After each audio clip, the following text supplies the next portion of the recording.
안녕하세요. 커피나무 설계실의 푸르른입니다. 이번 시간에는 신입설계사를 3개월간 현장에서 돌리는 이유에 대해서 이야기해 보겠습니다. 일반적으로 신입설계사가 입사를 하게 되면 3개월간 현장에서 일을 하게 하는 경우가 많습니다.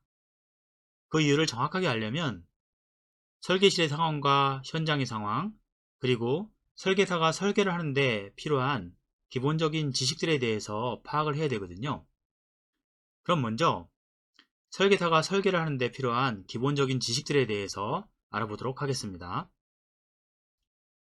기본 설계 지식은 학교에서 배운 교과서적인 내용을 이야기합니다.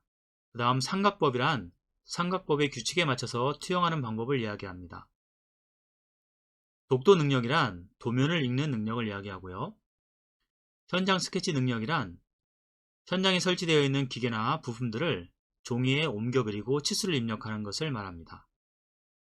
2D CAD는 오토캐드와 같이 2D 드로잉을 하는 데 필요한 소프트웨어를 얘기하고요.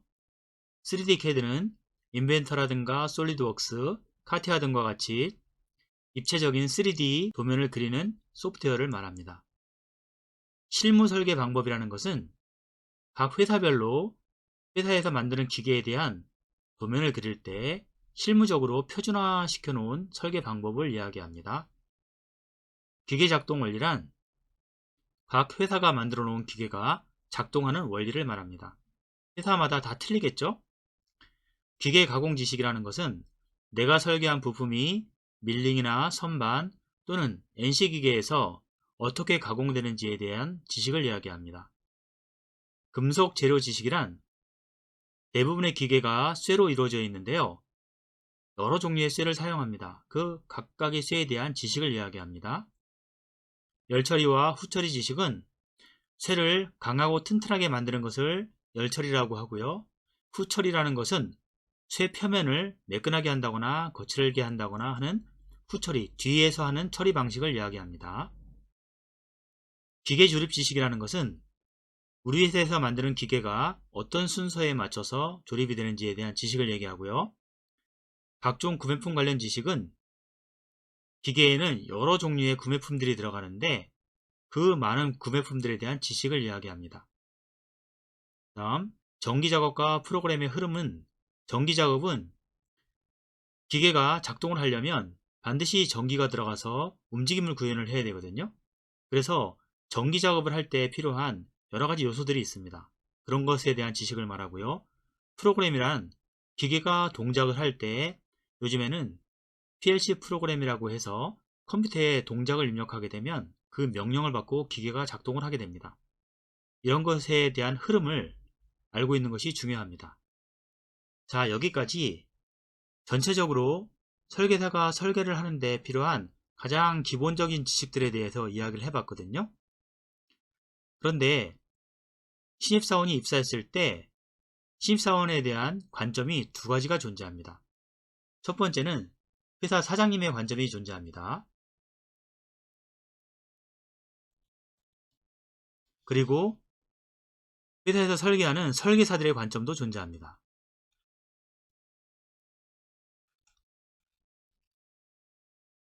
자, 먼저 제가 설명드렸던 내용을 간단하게 두 가지로 구분을 해본다면 이 선으로 나눌 수가 있는데요. 이 3D CAD 윗선까지를 우리가 보통 제도라고 합니다. 그리고 이 밑에 있는 부분을 설계 영역이라고 합니다. 제도라는 것은 간단히 말씀드려서 도형과 치수를 입력한 그림을 종이라든가 컴퓨터에 그리는 것을 얘기하고요. 설계라는 것은 어떤 기계를 완벽하게 만들기 위한 도면들을 다 일일이 계산해서 목적에 맞게 그리는 것을 말합니다. 그런데 사장님에게는 또다시 두 가지의 입장이 존재합니다. 먼저 사원에게 월급을 줘야 되기 때문에 급여의 입장이 있고요. 그 다음에 일을 시켜야 되기 때문에 일의 입장이 있습니다. 급여라는 것은 월급이라든가 연봉을 얘기하죠. 급여를 줘야 될 경우에는 최대한 조금 줘야 되기 때문에 사장님은 뭐라고 얘기를 하느냐 하면 갓 입사한 신입사원에게 학교에서 배워봐야 얼마나 배웠겠느냐라고 얘기를 합니다. 그러면서 등급을 상중 하중에서 하급이라고 이야기를 합니다. 하급이라고 표현을 하면서 급여를 좀 적게 주려고 하죠. 하지만 일을 시켜야 되는 경우에는 상황이 180도 달라집니다. 뭐라고 얘기를 하느냐 하면, 자네는 학교에서 100%다 배우고 온 거 아닌가? 제도나 설계 같은 것들 대부분 다 배우고 왔잖아. 그러니까 자네 수준은 중급 이상 뭐 상급 정도 되지 않나, 이렇게 얘기를 합니다. 그러니까 신입사원이 하급에서 갑자기 중상급으로 급이 높아지게 됩니다. 그러면서 일을 더 많이 시키려고 하죠. 하지만 똑같은 관점에서 기존 설계사들은 다른 생각을 갖고 있습니다. 왜냐하면 기본적으로 급여는 설계사들이 주는 게 아니죠. 사장님이 주는 거니까. 설계사들은 일과 관련된 부분만 연관이 있습니다.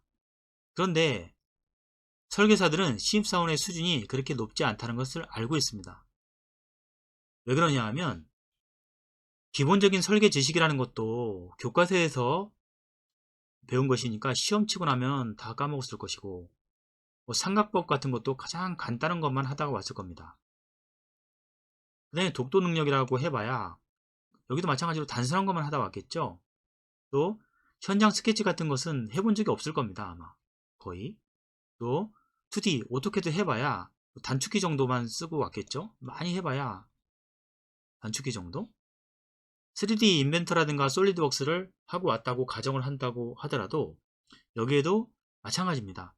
기본적인 솔리드 정도, 현장 용어로 뭐 깍두기라고 얘기하죠.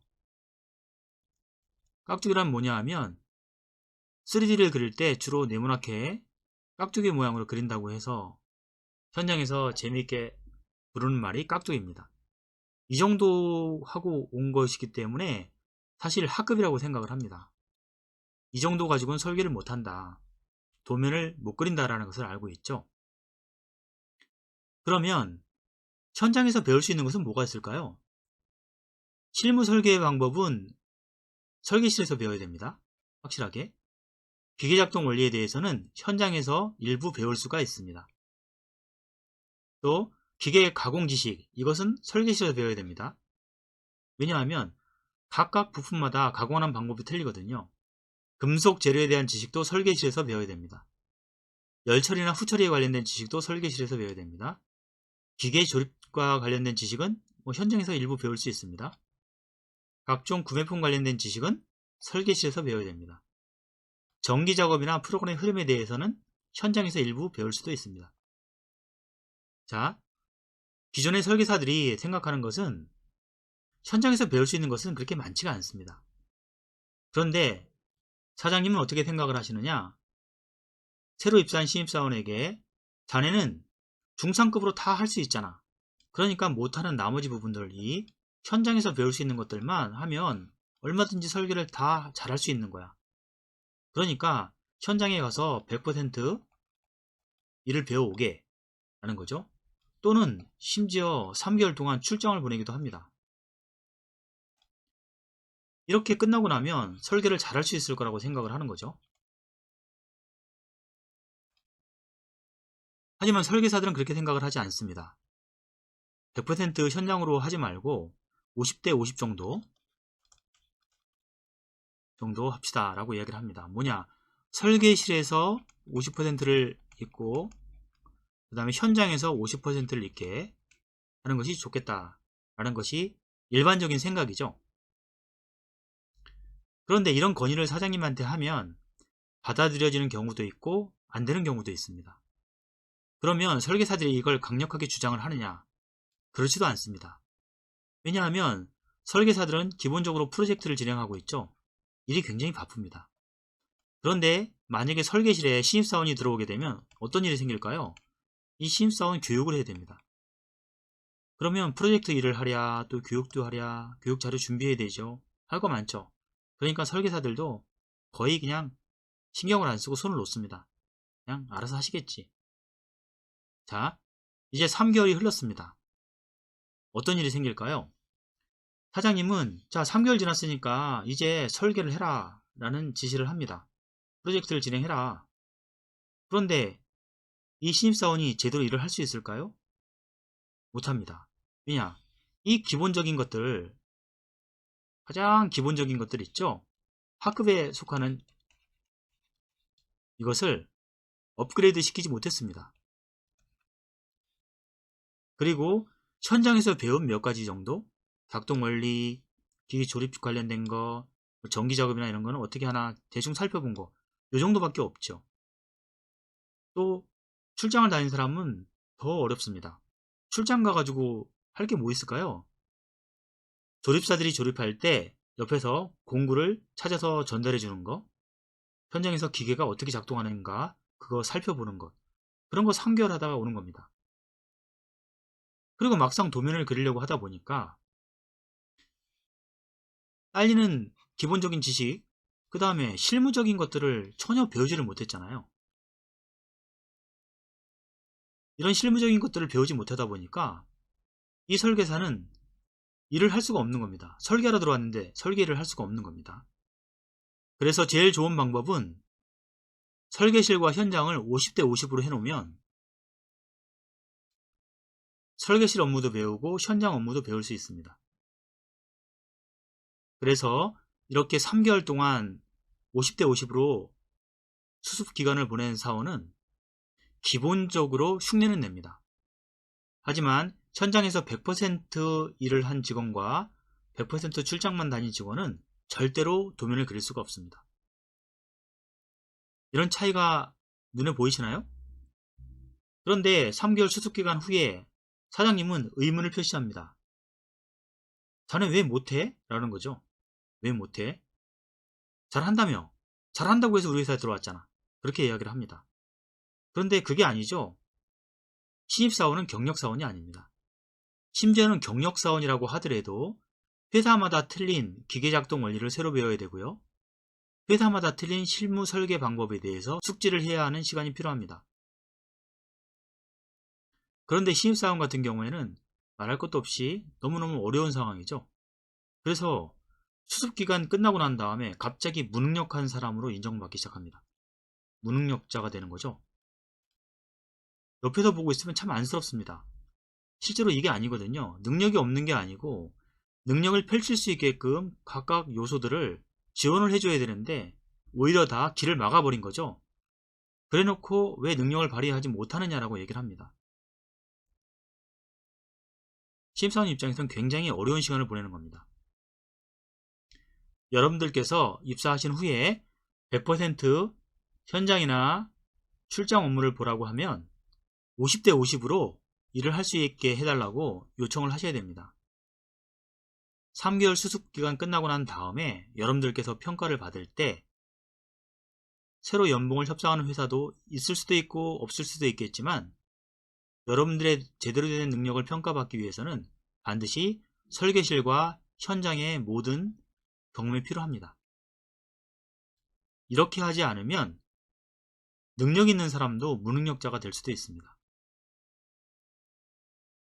이번 시간의 핵심은 설계실과 현장의 경험이 둘 다 중요하다는 것이고요.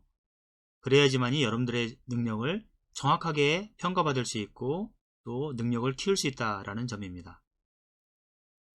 지금까지 설명드린 것 도움이 좀 되셨나요? 이번 시간에는 여기까지 하도록 하겠습니다. 궁금하신 점 댓글로 남겨주시면 답변 드리겠습니다. 감사합니다.